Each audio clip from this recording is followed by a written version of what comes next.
बहुत समय पहले हरितानंद जंगल में दो शेर रहते थे, रुद्रवीर और विक्रम भैरव। यह बस नाम के सगे थे, खून का रिश्ता था, लेकिन दिलों में जंग छिड़ी थी।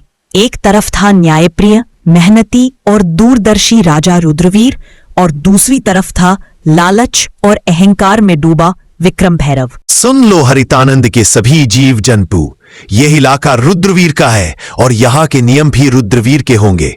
बरसों से यही रिवाज है कि मांसाहारी जीव शिकार करें तो केवल बूढ़े और अशक्त जानवरों का करें। कभी भी जवान और सक्षम जीव पर पंजा उठाने की भूल मत करना, वरना सजा ऐसी मिलेगी कि आने वाली पीढ़ियां भी याद रखेंगी। हमारा जंगल तभी फल फूल सकता है जब हर प्रजाति सुरक्षित हो। महाराज, मैं हूं मीनू चूहा। अगर मेरी बात सुनने की इजाजत दे तो मैं कुछ बोलूं।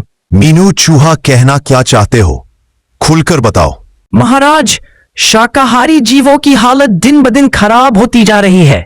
जंगल की जो जमीन अनाज उगाने लायक थी, उस पर तो आपके भाई विक्रम भैरव का कब्जा है। बाकी जमीन इतनी बंजर है कि चाहे कितनी मेहनत करें, पेट भरने लायक अनाज नहीं मिलता। महाराज, आज तो किसी तरह गुजर बसर हो रही है, लेकिन आने वाले दिनों में भूख हमारा सबसे बड़ा दुश्मन होगी। मीनू, तुम्हारी बात गंभीर है, लेकिन हर मुद्दे का हल एक ही दिन में नहीं निकलता। आज के लिए जितना है उसमें सब गुजारा करो, कल का सूरज नई उम्मीद लेकर आएगा। हम इस पर विचार करेंगे और कोई भी अन्याय, चाहे वह मेरा भाई ही क्यों ना करे, बर्दाश्त नहीं होगा। और उधर विक्रम भैरव। क्यों रे फट्टू भेड़िया, इस बार जनगणना का क्या हाल है? कितने शाकाहारी जीव बचे हैं मेरे इलाके में? महाराज, बस एक ही परिवार बचा है, भोलू बकरा और उसका छोटा बच्चा। बाकी तो आपके शिकार में सब खत्म हो गए। सिर्फ 1 महीने में ही आपके इलाके में शिकार ढूंढना भी मुश्किल हो जाएगा। ये क्या बोल रहा है तू? अगर शिकार ही नहीं रहेगा तो हम खाएंगे क्या? भूख से मर जाएं क्या हम? महाराज, यही तो आपको पहले सोचना चाहिए था। जब से आप राजा बने हैं, आपने इतनी बेरहम शिकारी की है कि गिनने के लिए उंगलियां कम पड़ जाएं। अब हालत यह है कि आखिरी बचा शिकार भी आपके बड़े भाई के इलाके में भाग गया है। भागेगा कहाँ?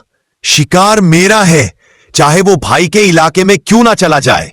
आज चाहे आसमान टूट पड़े, मैं उस भोलू बकरा को खाकर ही दम लूंगा। चल फट्टू भेड़िया मेरे साथ। इतना बोलकर विक्रम भैरव और फट्टू भेड़िया दोनों भोलू बकरा के पास जाने लगते हैं। महाराज, यही है रुद्रवीर का इलाका।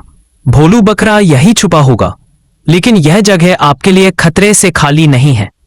खतरा विक्रम भैरव के लिए? यह जंगल मेरी रगों में बहता है। फट्टू भेड़िया और शिकार मेरा हक है, चाहे वो भाई का इलाका हो या किसी और का। आज भोलू बकरा का अंत पक्का है। अचानक झाड़ियों के पीछे से भोलू बकरा और उसका बच्चा दिखाई देते हैं, डर के मारे कांपते हुए। भागो मत, तुम्हारा वक्त आ गया है।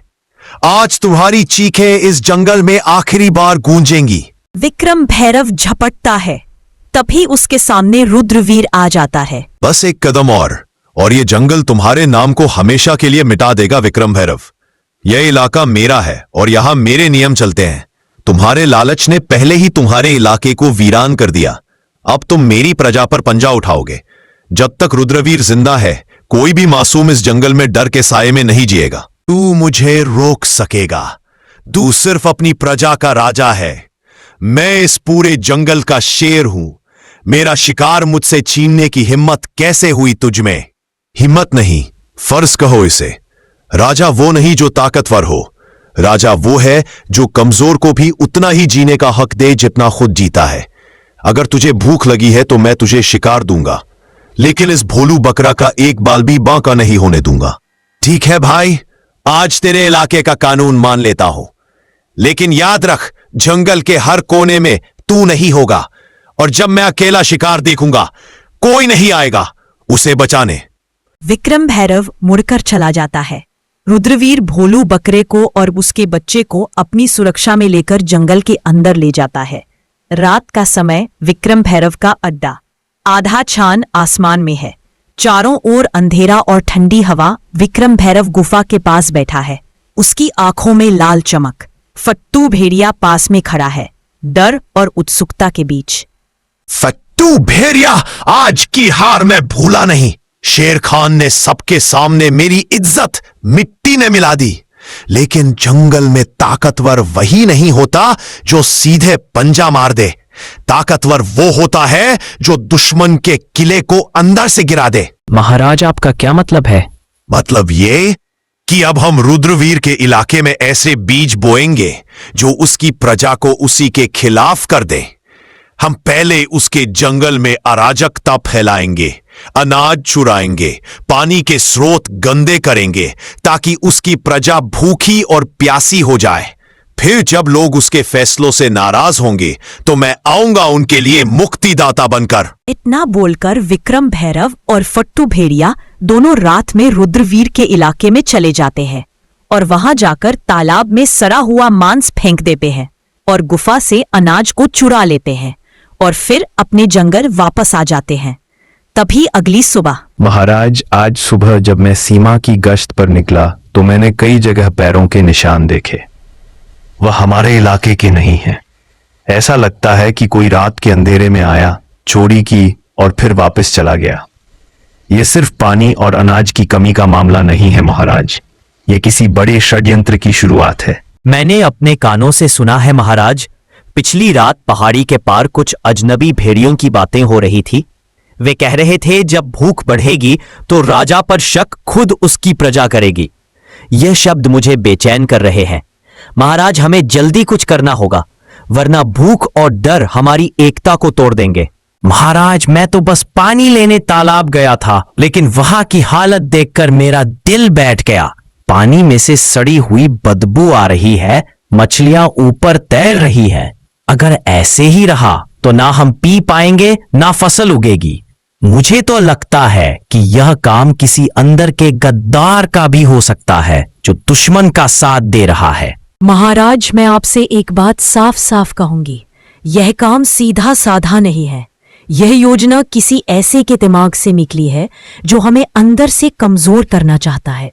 विक्रम भैरव के पंजे सीधे हमारे इलाके तक नहीं पहुंच सकते, लेकिन उसकी चालाकी जरूर पहुंच सकती है।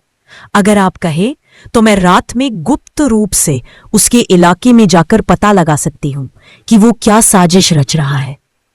तुम सब मेरे परिवार हो और इस जंगल के रखवाले भी। विजय घोड़ा, तुम सीमाओं की चौकसी दोगुनी कर दो। बलवंत हाथी, तुम अपनी ताकत से पानी के तालाब को साफ करने में मदद करो। ढोलू गधा, तुम गांव गांव घूमकर सबको हौसला दो ताकि डर फैले ना पाए। और लूना लोमड़ी, तुम मेरी आंख और कान बनकर विक्रम भैरव के इलाके में जाओ और सच लेकर लौटो। अगर विक्रम भैरव ने सच में यह वार किया है तो अगली लड़ाई जंगल की सबसे बड़ी लड़ाई होगी। सन्नाटे में लूना लोमड़ी रुद्रवीर के आदेश पर विक्रम भैरव के इलाके की ओर बढ़ रही थी। उसके हल्के हल्के कदम सूखी पत्तियों को भी आवाज नहीं करने देते थे।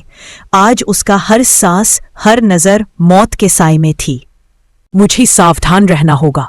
विक्रम भैरव के इलाके में जरा सी आवाज भी मौत बुला सकती है, लेकिन सच जानना जरूरी है ताकि रुद्रवीर और हमारा जंगल बच सके। विक्रम भैरव का अड्डा गुफा के पास में विक्रम भैरव और फट्टू भेड़िया धीमे स्वर में बातें कर रहे हैं। लूना लोमड़ी पेड़ के पीछे छुप जाती है। फट्टू भेड़िया, पहला वार कामयाब रहा। रुद्रवीर की प्रजा भूखी और प्यासी है। अगला कदम यह होगा कि उनके बीच झगड़े करवाओ। अनाज और पानी के लिए लड़ाई होगी, तब मैं आऊंगा उन्हें बचाने के नाम पर। महाराज, लेकिन अगर रुद्रवीर को शक हो गया तो? शक से क्या होगा? जब तक उसके अपने लोग उस पर भरोसा खो देंगे वो कुछ नहीं कर पाएगा। याद रख फट्टू भेड़िया, शेर को हराने के लिए उसके पंजे नहीं, उसके दिल पर वार करो। लूना लोमड़ी यह सुनकर हैरान रह जाती है। उसके कान खड़े हो जाते हैं, लेकिन तभी पास में एक सूखी टहनी टूट जाती है और हल्की सी आवाज गूंजती है। महाराज, कुछ आवाज आई। कौन है वहां? लूना लोमड़ी तेजी से झाड़ियों में से निकलकर अंधेरे में गायब हो जाती है। विक्रम भैरव और भेड़िया उसका पीछा करने की कोशिश करते हैं, लेकिन वो लोमड़ी की फुर्ती से बच निकलती है। और अगली सुबह। महाराज, मैंने सब सुन लिया है। विक्रम भैरव हमारी प्रजा को आपसे अलग करना चाहता है। वो भूख, प्यास और झगड़े फैलाकर आपको कमजोर बनाना चाहता है और फिर खुद राजा बनना चाहता है। तो अब समय आ गया है विक्रम भैरव की चाल का जवाब उसी की चाल से देने का। हम उसकी सोच से तेज चलेंगे और जंगल को बचाने के लिए हर कीमत चुकाएंगे। लूना लोमड़ी की खबर ने पूरे दरबार में आग लगा दी। अब शेर खान के सामने सिर्फ एक रास्ता था, एक ऐसी योजना बनाना जिसमें रुद्रवीर की चाल नाकाम हो और जंगल की एकता वापस लौट आए। सुनो मेरे साथियों, आज हम सिर्फ अपनी हुकूमत नहीं बल्कि पूरे जंगल का भविष्य बचाने जा रहे हैं। विक्रम भैरव ने सोचा कि वो भूख और डर फैलाकर हमें तोड़ देगा, लेकिन वह भूल गया कि एकजुट जंगल को कोई नहीं तोड़ सकता। विजय घोड़ा, तुम्हारी रफ्तार पूरे जंगल में सबसे तेज है। तुम सीमा पार विक्रम भैरव के इलाके के चारों ओर गश्त करोगे और अगर उसकी कोई टुकड़ी हमारी तरफ बढ़े तो तुरंत खबर लाओगे। महाराज, जब तक मेरे पैर में जान है कोई दुश्मन इस तरफ नहीं आ पाएगा। बलवंत हाथी, तुम्हारी ताकत हमारी ढाल होगी। तुम अनाज के भंडार के पास रहोगे ताकि विक्रम भैरव का कोई आदमी चोरी ना कर सके। महाराज, मेरी मौजूदगी में अनाज का एक दाना भी इधर उधर नहीं होगा। ढोलू गधा लोग तुम्हें कम आंकते हैं, लेकिन तुम्हारी याददाश्त और सहन शक्ति सबसे बड़ी ताकत है। तुम जंगल के हर घर जाओगे और सबको समझाओगे कि विक्रम भैरव की अफवाहों पर भरोसा ना करे। महाराज, जब तक मेरी आवाज पहुंचेगी कोई भी अपने राजा पर भरोसा खोएगा नहीं। मीनू चूहा, तुम्हारा कद छोटा है लेकिन काम बड़ा।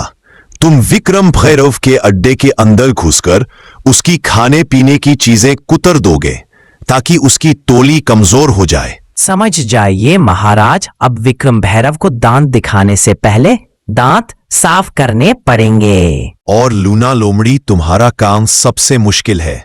तुम विक्रम भैरव के बीच फूट डालोगी। फट्टू भेड़िए को यकीन दिलाओ कि विक्रम भैरव उसे धोखा देने वाला है और जब उनके बीच लड़ाई होगी हम वार करेंगे। महाराज, विक्रम भैरव को नहीं पता कि खेल अभी शुरू हुआ है। योजना बन चुकी थी। अब ये सिर्फ ताकत की लड़ाई नहीं थी, ये थी दिमाग, हिम्मत और एकता की परीक्षा। जंगल की सांसें तेज हो चुकी थी क्योंकि विक्रम भैरव को खबर तक नहीं थी कि रुद्रवीर ने मोर्चा संभाल लिया है। फट्टू भेड़िए, आज भोलू बकरा मेरे पंजे से नहीं बच पाएगा। जो भी सामने आए उसे रौंद देना। महाराज, रास्ता साफ है लेकिन लगता है कोई हमें देख रहा है। कुछ भी नहीं होगा।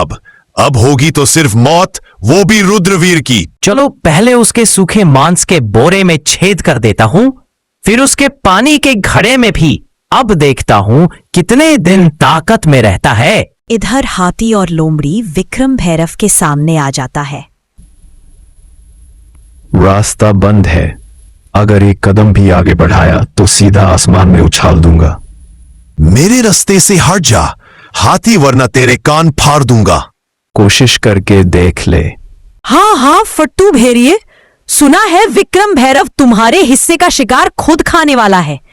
तुम उसके लिए सिर्फ नौकर हो। क्या वो मुझे धोखा देगा? सोच ले, अभी भोलू बकरा तेरे पंजे में आ सकता है, वरना विक्रम भैरव सब खा जाएगा। महाराज, विक्रम भैरव जंगल में प्रवेश कर चुका है। जल्दी चलिए महाराज।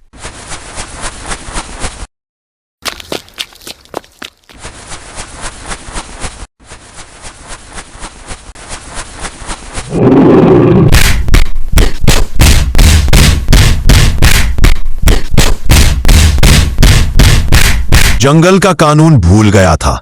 विक्रम भैरव, आज तुझे जिंदा छोड़ रहा हूं ताकि तू याद रखे राज ताकत से नहीं, एकता और न्याय से चलता है। रुद्रवीर, तूने मुझे जिंदा छोड़कर गलती की। अब मैं जंगल का राजा नहीं, जंगल का साया बनूंगा और तुझे वही खत्म करूंगा जहां तू सोच भी नहीं सकता। विक्रम भैरव, तेरा साथ देकर मैंने कुछ नहीं पाया। अब मैं रुद्रवीर महाराज के पास जा रहा हूं। जा फट्टू भेड़िया, पर याद रख विक्रम भैरव की छाया से कोई नहीं बचता। मैं फिर लौट कर आऊंगा।